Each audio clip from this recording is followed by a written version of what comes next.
Hudson County View, live and uncut. And I'm your host, the guy that lifts barbell plates, eats T-bone steaks, and still has a demeanor that's sweeter than a chocolate cake, John Heinis, and of course the latest and greatest in Hudson County news. So quite a few things out of Hoboken this week. First of all, Mayor Ravi Bala had a belated birthday bash where he and his team are reporting over $100,000 raised at that event. And I got to talk to him a little bit after the fact. We talked about this $192.5 million proposed municipal complex, as well as the recall effort against 5th Ward Councilman Phil Cohen, of course a loyal political ally of the mayor, so we're going to chat about all that.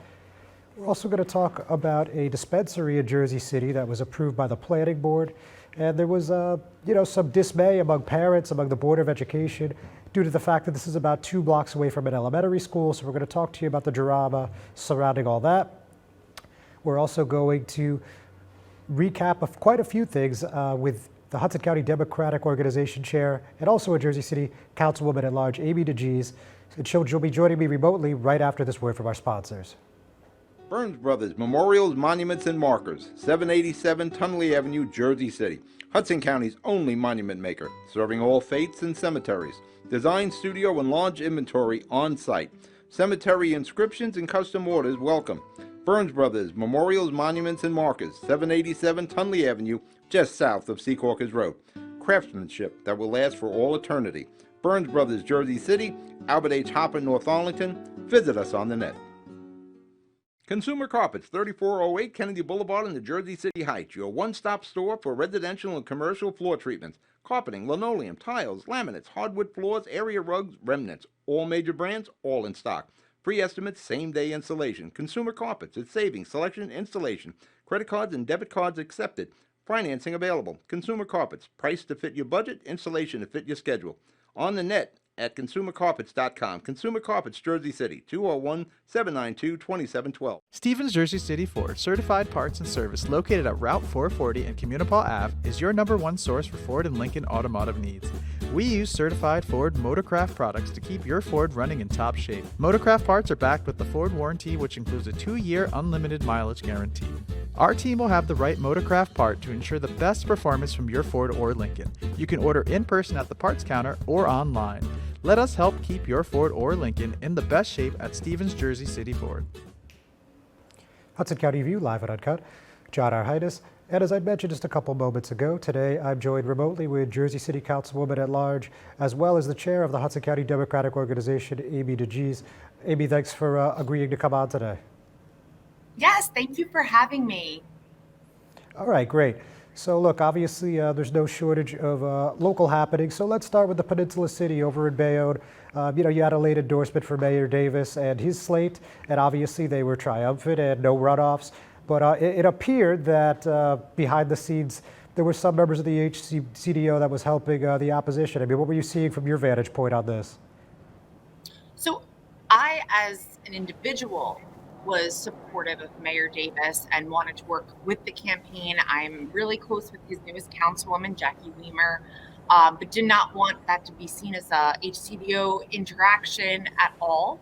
He does have a lot of allies within our organization, so we were willing to help, but it wasn't, nonpartisan races. We're only going to do so much, like campaign, endorse, get out there, help with fundraising and things like that. So there were a lot of people within the organization doing that, obviously not using HCDO resources or funds, but we were really happy and we had a really great election. I wish that voter turnout was a little bit higher, but third term and clean sweep 3 times in a row, that's I think a Hudson County first. Yeah, it's certainly something you don't see very often. So, again, credit to Team Davis on that. So with that in mind, you mentioned the HCDO finances, and, this, of course, predates your tenure as chair. It actually probably predates when both of us were born. But the HCDO certainly has had issues with their finances, right? I mean, they've been in the red for quite a while. So, moving forward, I mean, I know your tenure's almost over as the chair, but how do you look at improving that? So, we were always able, or at least under my tenure, always able to raise enough to get to the next campaign cycle. And, people, I think, put us on some sort of pedestal, like we're the big bad guys out there stealing all of the donations. But we're, more, I think, concerned, especially under myself, with engaging with get out the vote people and voter outreach than maximizing funds. And I think that's a little bit still of a hangover, so to speak, from the 80s and the Januszewski years, where the only way that elected officials got any funds was through the organization. And a lot of the electeds and groups do not want to go through that again. They don't want to feel that tightly, wound by someone else. So the elected officials raise their own funds. The organization is there to help with campaign cycles. COVID, we took a big hit, and it was also really hard to ask people to donate to us during those difficult times. And then going into, this spring and the cycle that we had, we just felt it was best to, put some things off into the summer. We're gonna have a little change in leadership, as everyone has heard. So we'll start them off with a clean slate. But yeah, finances were never the huge priority for us because of the accusations of what we're using with those finance dollars. And they also took a lot of time away from engaging with people. All right, understood. So when you were elected in 18 to when you will hand over the reins next month, what are some accomplishments you're proud of as leading this organization? Oh, it's been a real honor to do this, especially when you hear people in and outside of Hudson County that talk about us with this esteem, like we're some fairy tales. It's been a really big honor. I think my passion for being an elected official, I loved getting to be able to coordinate campaigns and learn a lot about that. It's very, very difficult, that whole organizational structure. We were really successful. We obviously need to increase voter turnout and have to continue working on that at all levels. But that was one of my favorite parts, was coordinating campaigns, whether it was for the governor, Senator Menendez, now, hopefully future Congressman Menendez, just on with the GOTB people, finding out who, was the point person of their neighborhood, of their religious place of worship. And that was the most exciting. I think we really engaged a lot more youth, which was great. We, kind of built up things like silly social media and websites, and having just access to people and email blasts. People always tell us how thankful and grateful they are for that. The Young Dems is, alive and thriving. We have a Jersey City Young Dems group now, and I hope other municipalities create their own Young Democratic associations and engage with the local colleges and high schools, because we really have increased voter registration, and also, adapting to vote by mail and early voting too. So that's been, some of my good moments there. All right, very good. Don't go anywhere. We're just going to take a quick break from our sponsors, and we'll be right back, everyone. Good Friend Self-Storage in North Bergen, New Jersey is a fully climate-controlled facility equipped with state-of-the-art security, packing supplies, a Refer Friend program, and multiple loading docks convenient for commercial use. Located just off of Route 3 at 4301 Tunnelly Avenue, Route 1 and 9. Call 201-867-2444 or visit us on the web today. Good Friend Self-Storage. Let us be your good friend. Newport, the luxury waterfront community on the Hudson River, offers a quality of life you deserve in one of our many high-rise towers.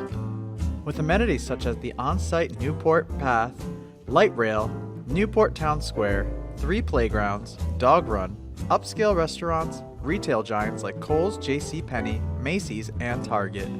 Morton Williams and Acme Supermarket are just outside your front door. A health and fitness center, skating rink, and medical facilities are also on site. Enjoy the New York skyline from our waterfront and various parks. Manhattan is just one pass stop away, or a quick ride through the Holland Tunnel. Nursery and private elementary schools all on site. 12-screen movie theater at the Newport Center Mall. Looking to visit? Stay at the Westin or Marriott Hotel. For more information, visit us at newportnj.com. Make lasting memories to cherish forever. It's incredible. It's you, Newport. Live like you want. Hudson County View, live and uncut. John R. Heinis. And I'm still here with Jersey City Councilwoman at Large and Hudson County Democratic Organization Chair Amy DeGise.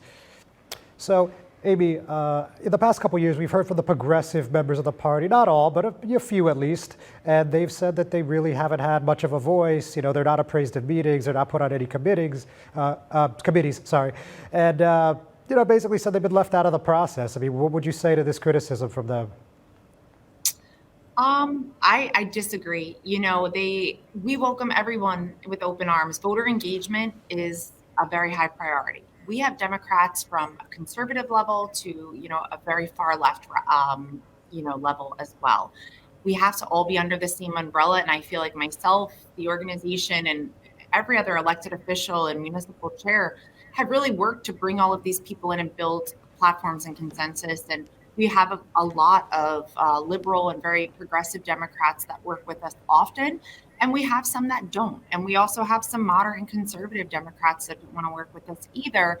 And I think it's because people sometimes come to the table with 5 asks and, you know, say, okay, we can work on 3, and those other 2 are, nope, sorry, if you can't give me all 5, I'm out of here, and, you know, I'm not going to work with you. So, you know, we've been willing to compromise. You know, I'm more amendable to, I work with teenagers. So if I can get teenagers to decide and work together, I feel like I can get adults to do that too. But I think also becoming a part of the organization is a stigma to some progressives who do not believe that our platform is progressive enough. And I really think that we've come a long way in building a really good progressive democratic platform for our electeds here. So if, you know, they don't feel a part of the organization, they also don't feel like they're an organization. They lack leadership and some of the coordination that we've worked really hard to put together.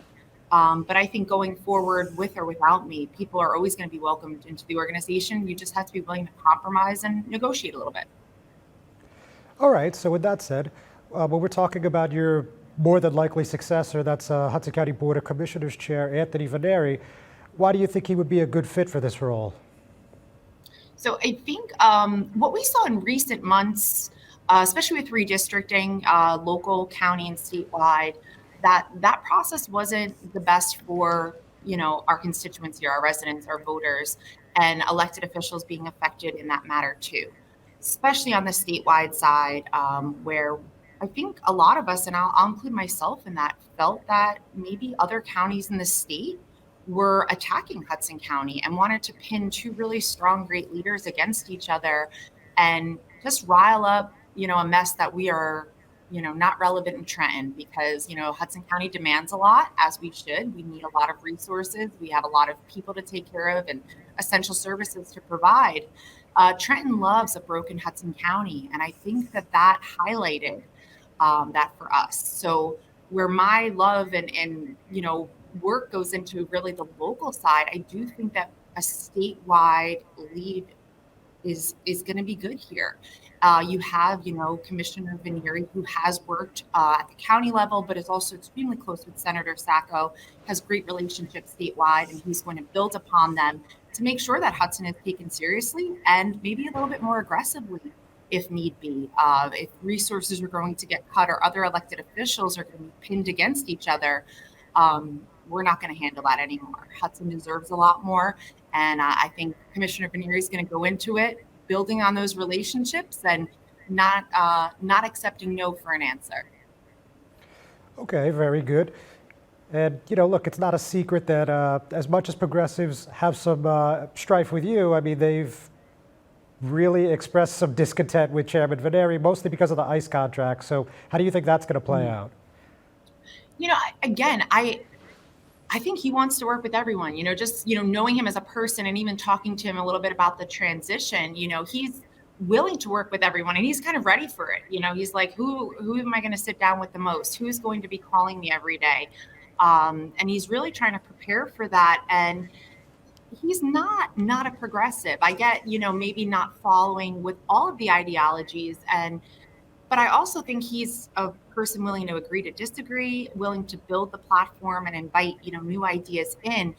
But again, if he's being engaged with in a manner or a tone that people are not going to be amendable to compromise, I don't think that he's going to tolerate that.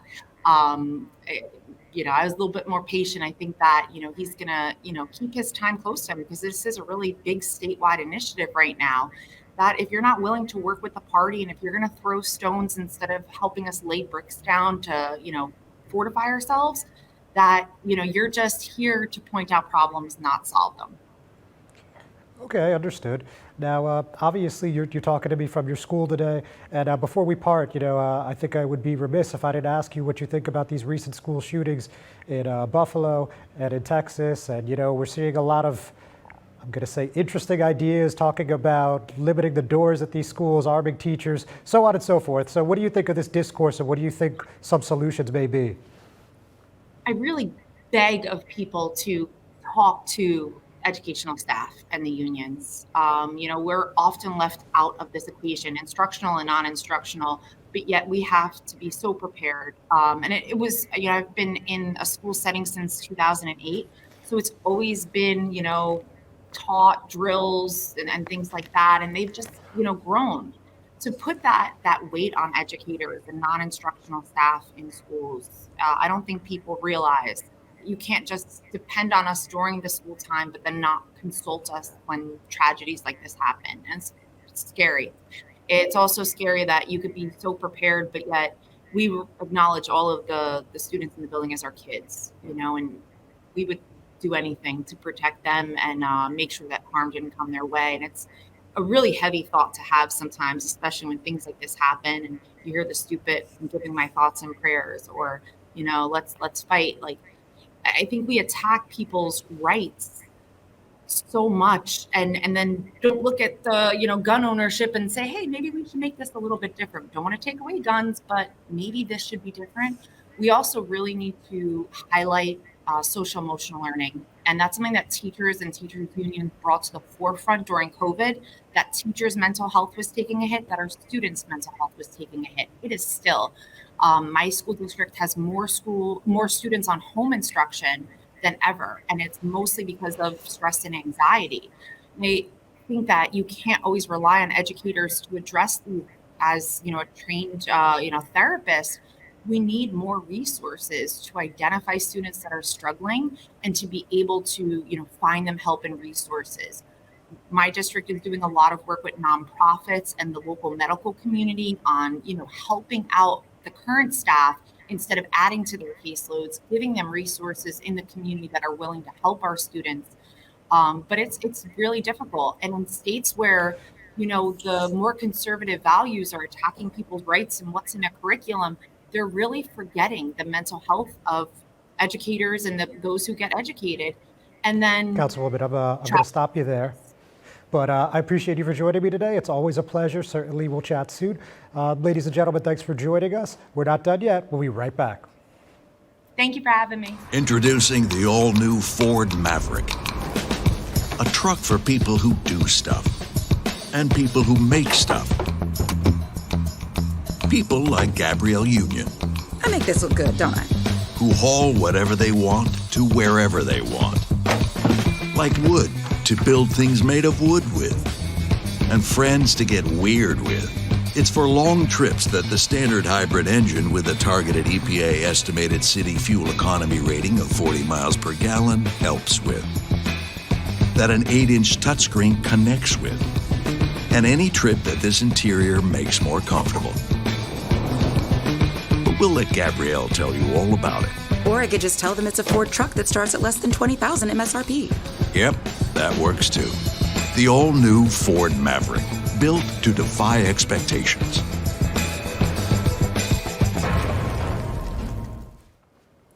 Hudson County View, live on Uncut, John Heinis. So let's go back to Saturday for a moment. In wake of the Buffalo shooting and before what we saw in Texas, very sadly, of course, there was an active shooter training in Jersey City at the City Hall Annex. And me and maybe about a handful of other reporters were able to attend this event. And we're going to show you a clip of what happened that day. And, of course, this is all simulated. This was all for training purposes. But nonetheless, might be some imagery that some people don't appreciate. So I'm still going to say viewer discretion is advised as we jump into this clip.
So yeah, obviously, it was a pretty realistic simulation, if you ask me.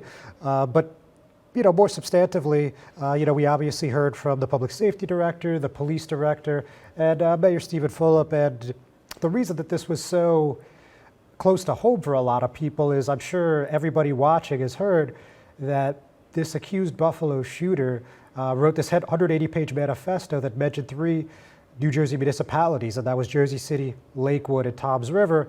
So obviously, it was inevitable that someone was going to ask the mayor what this means for the foreseeable future in Jersey City when we're talking public safety. So check out this other clip that tells you what he said.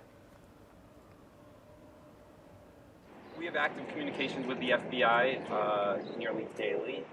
What we've done since then is increase presence, particularly on the south side of the community, predominantly in the African American areas of the city, because we want to make sure people feel safe. There are no active threats to Jersey City. When you read that manifesto that the shooter in Buffalo wrote, he clearly spoke to somebody who's deranged and has major psychological issues.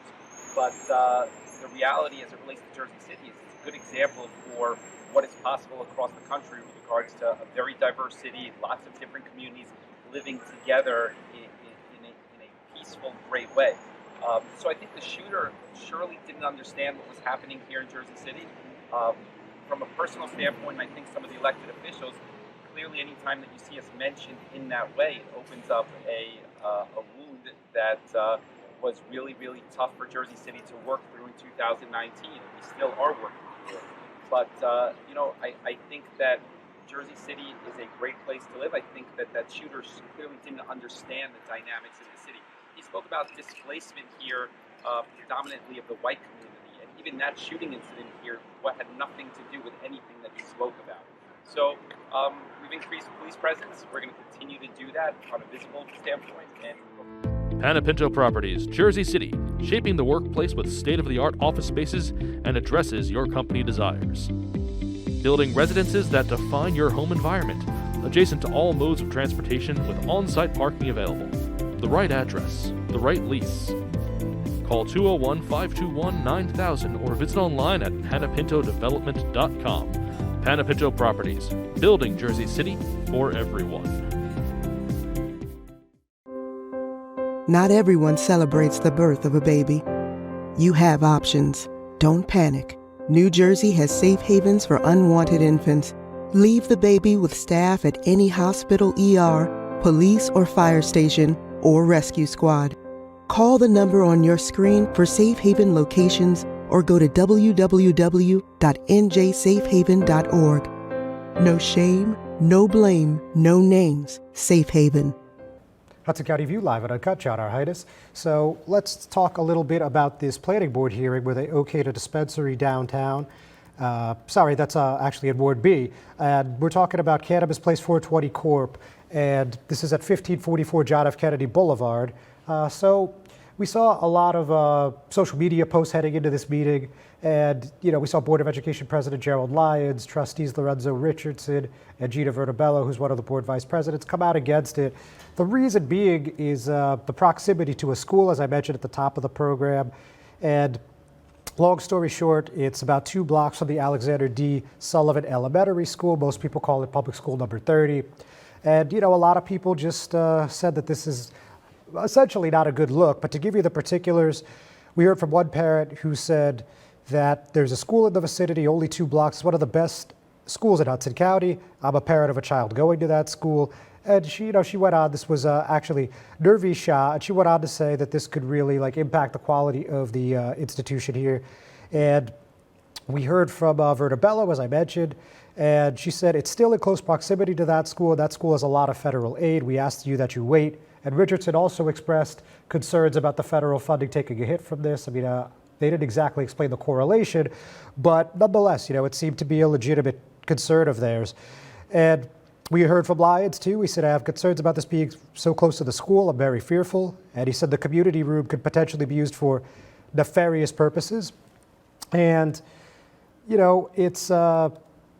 it's just a lot of people were talking out against. It was nearly unanimous public comment against, but we did hear from one union member, And that was United Food and Commercial Workers International Union organizer Hugh Giordano who took offense to this.